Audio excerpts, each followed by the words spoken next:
एखादा गुन्हा जर घडला तर त्या बाबतीत जे आरोपी फरार होतात अथवा एखाद्या गुन्ह्याच्या बाबतीत आरोपी सापडत नाही, यावर अनेकदा आपण बोलतो. मात्र आपण सतर्क कसं राहायला हवं याचं एक उत्तम उदाहरण पुणे जिल्ह्यातल्या जुन्नर तालुक्यामध्ये आपल्याला दिसून येतं. जुन्नर तालुक्यातल्या जे ओतूरपासून पुढे एक कोळवाडी गाव आहे, आलमे गाव आहे. या ठिकाणी ही जी एक बोलेरो गाडी चोरीला गेली होती, ती नागरिकांच्या सतर्कतेमुळे ती तर सापडलीच, त्यासोबतच जवळजवळ 5 ते 6 आरोपी हे जेरबंद झालेले. विशेष म्हणजे हे सराईत गुन्हेगार आहेत. आता तो जो घटनाक्रम आहे, तो मी तुम्हाला थोडक्यात सांगण्याचा प्रयत्न करतो. माझ्यासोबत तो युवक आहे, ज्याने हे धाडस दाखवलं आणि हा सगळा प्रकार उघडकीस आणला. मला पहिल्यांदा तुझं नाव सांग. माझं नाव विघ्नेश सुभाष घोलप. अच्छा. मग काय घटना घडली होती? ही जी बोलेरो गाडी आहे, ती कशी चोरीला गेली होती? तुला कसा फोन आला? काय घडलं? ही गाडी पहाटे साधारणतः 4:30 च्या टायमाला चोरीला गेली होती. हं. तर त्यावेळेला कोल्हारचे नातेवाईक आहेत, त्यांनी फोन केला हं. की MH14 MH17 AJ हं. 3075 ही गाडी हं. त्या दिशेला आलेली. तर हं. तुला दिसलीच सांग. त्या ठिकाणी मी 8 वाजता साधारणतः कामावर निघालो होतो. हं.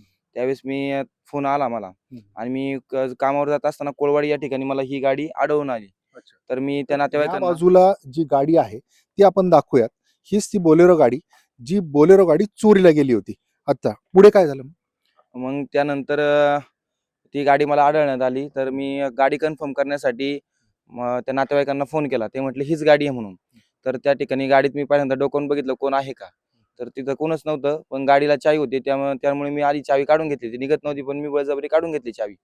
त्यानंतर मी त्या 6 लोकांकडे गेलो. तर मला असं सांगण्यात आलं आधी की 2च लोक आहेत म्हणून. त्यांनी पण व्यवस्थित बघितलं नव्हतं का त्यांना माहीत नव्हतं.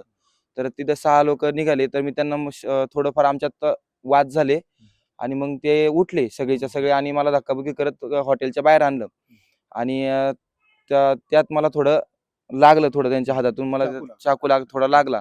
त्यानंतर ग्रामस्थ होते, त्यांना एका तिथं पकडण्यात यश आलं, पण ते गाडीत चढले होते. त्यानंतर ते खाली उतरले. त्यांनी मग ग्रामस्थांना आणि माझ्यावरती दगडफेक चालू केली. तर एक त्या ठिकाणी जागेवरतीच पकडला होता आणि 5 जण खाली पिंपळगाव जोगाचे धरण आहे त्याच्याकडे पळून गेले होते. आणि त्यानंतर मग ग्रामस्थ त्या ठिकाणी गेले. पण तोपर्यंत मी आमच्या पोलीस प्रशासनाला, पवार साहेबांना म्हणा, जाधव साहेबांना म्हणा फोन केला होता. तर त्या ठिकाणी ते येत होते.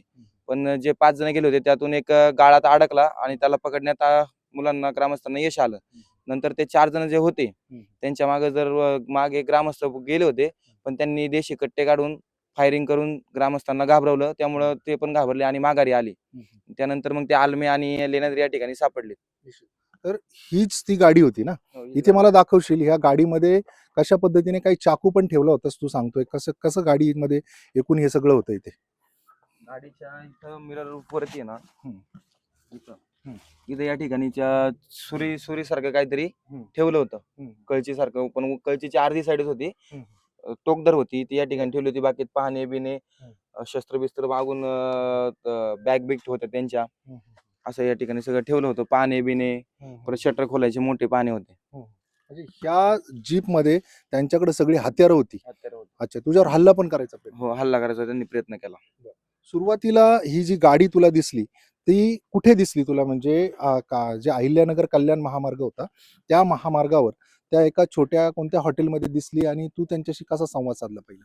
तिथं मला पानसरे मामा वडेवाळे म्हणून हॉटेल आहे कोळवाडी या ठिकाणी स्टॉपला. तर तिथं मी गाडी बघितली व त्यांच्याकडून थोडं त्यांच्याशी बोलायला गेलो. म्हटलं आमच्यात थोडी शिवीगाळ वगैरे झाली, त्यांना मी केली आणि तर त्यांना बोललो आमच्या गाडीची चावी द्या, आमची गाडी तुम्ही चोरून आणली. तर ते नाही नाही म्हणून लागले आणि धक्काबुक्की करून जाऊ लागले, पळू लागले. असं झालं. याच्यामध्ये तुला कसं काय, म्हणजे एकूणच तू कंपनीत कामाला आहे, पण तुला हे धाडस कसं झालं? कारण त्यांच्याकडे एवढी हत्यारं होती आणि सगळे नागरिक पण तुझ्या मदतीला धावले. सर कसं आहे, मला म्हणजे आता गाडी चोरली थोडक्यात, तर ते भुरटे चोर असं मला असं वाटलं होतं. एवढी मोठी गँग वगैरे काय वाटलं नव्हतं, कारण गाडी चोरली त्यांनी, कोणती मोठी गोष्ट चोरली नव्हती. त्यामुळे माझं धाडस झालं की त्यांना विचारावं म्हणून. पण ते मोठे गँगस्टर निघाले. मोठे गँगस्टर निघाले. त्यांनी कुठे कुठे काय दरोडे केलेत? काय पोलिसांनी काय सांगितलं? पोलिसांनी सांगितलं की त्यांनी तेलंगणा वगैरे भरपूर म्हणजे त्यांना आंतरराज्य चोर म्हणून टोळी त्यांची, असं सांगितलंय पोलिसांनी. तर अशा पद्धतीने हा जो विघ्नेश आहे, या विघ्नेशने खरं तर मोठं जे विघ्न आलं होतं ते टाळलं. त्याच्या सतर्कतेमुळं हे सगळी जी आंतरराज्यीय टोळी होती ते पोलीस जेरबंद करू शकलेले आहेत. विघ्नेशने तातडीने ओतूर पोलीस स्टेशनला फोन केला आणि त्यानंतर पोलीस देखील पुढे सरसावले आणि नागरिकांनी तोपर्यंत ह्या आरोपींना ताब्यात ठेवलं आणि तिथून कुठे हलू दिलं नाही. शेवटी पोलिसांनी येऊन यांना आता अटक केलेली आहे. याबाबतचा तपास सुरू आहे. मात्र निश्चितच ही मोठी घटना आहे आणि याच्यावर ज्या पद्धतीने कारवाई आता होणं गरजेचं आहे ते देखील पाहणं तितकंच औत्सुक्याचं राहणार आहे. अविनाश पवार, NDT मराठी, ओतूर, पुणे.